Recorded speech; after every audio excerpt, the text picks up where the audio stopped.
Hello everyone, this is Taryn with Wonderfully Made Handcrafting, and I'm back to working on my pocket Bible from By the Well for God. Now in this pocket Bible, I'm doing what I'm calling hymn stories, and I am doing a little bit of a journaling on the back side of each card about a hymn and what the backstory is or who wrote it, etc. And then on the front side, I'm doing a little decorating and fun.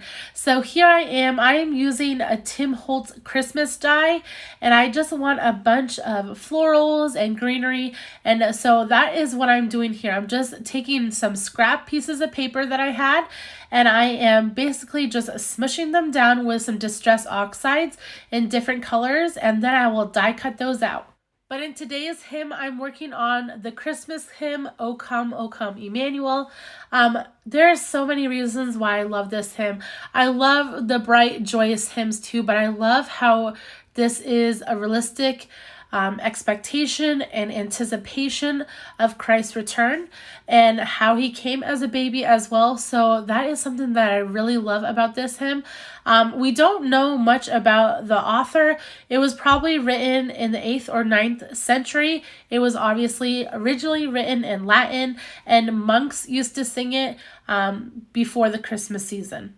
And in the mid-1800s, this song was translated into English, although there's controversy about who actually translated it.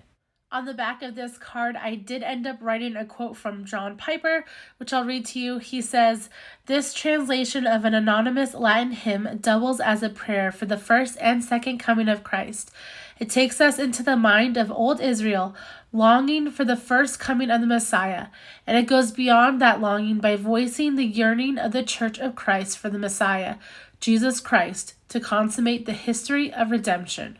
He goes on to write, "The Christian life oscillates between these two poles, the overflowing joy of the already redeemed, Ephesians 1:7, and the tearful yearning of the not yet redeemed, Ephesians 4:30.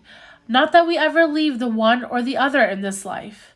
We are sorrowful, yet always rejoicing, 2 Corinthians 6:10. It is good to have Christmas carols that capture both dimensions of life." On the back of this card, I also wrote the 5 different names that Jesus is called in this hymn. We see him called as Emmanuel, Isaiah 8:8, as the Rod of Jesse, Isaiah 11:1, as the Dayspring, Luke 1:78, as the Key of David, Isaiah 22:22, and as the Desire of Nations in Haggai 2:7. So I have officially completed cutting out all my little greenery and berry pieces. This is the holiday brushstroke die cut from Tim Holtz and Sizzix, and I love this die cut.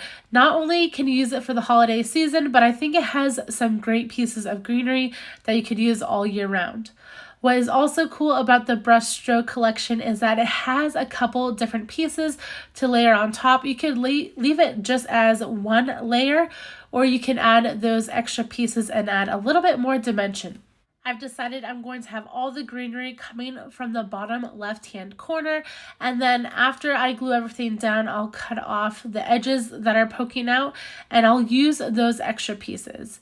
But before I do that, I take out my Dymo embossing label maker, and I'm just going to spell out O Come Emmanuel, so I have that on my front part of the card.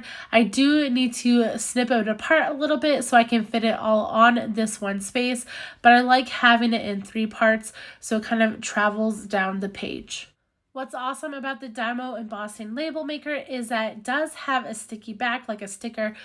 You do have to figure out how to peel it back a little bit.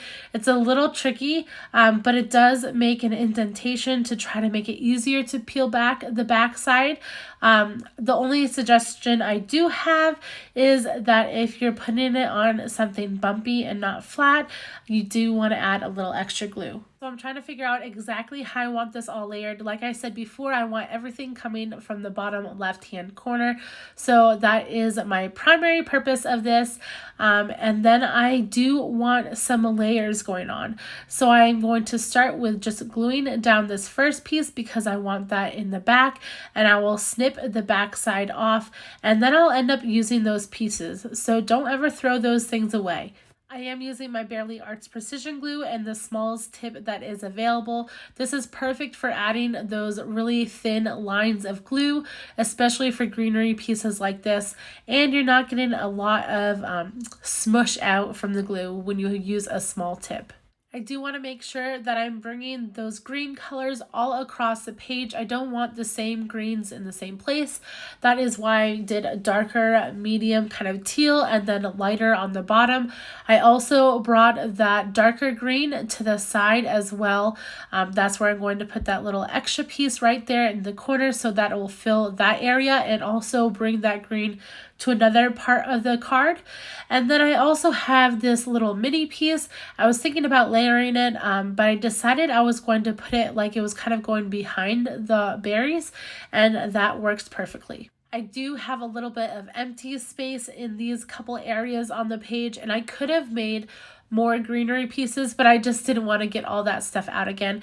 So when I saw on my desk this little dish of all these Nativity Ephemera pieces from By the Wall for God, I picked out 3 different stars, and they have almost this wood grain texture. It's like that crackly wood grain look, and I loved it, and I thought it would work perfect on this pocket card. And so I end up cutting all the white pieces out, the edges of the white, and I'm going to cut that out, and then I'm also going to distress the edges to bring a little bit more brown and antiquing to these stars. To finish this thing up, I will be adding a little of that vintage photo distressing to all the edges of the card as well, and then this pocket card will be complete. If you've enjoyed this video, please like and subscribe to my channel. You can also follow me over on Instagram at Wonderfully Made Handcrafting. I will link John Piper's article down below, as well as all the products that I used. And if you haven't seen how I covered my pocket journaling Bible from By the Wall for God, I will link that video next. I hope you have a wonderful day, guys. Bye.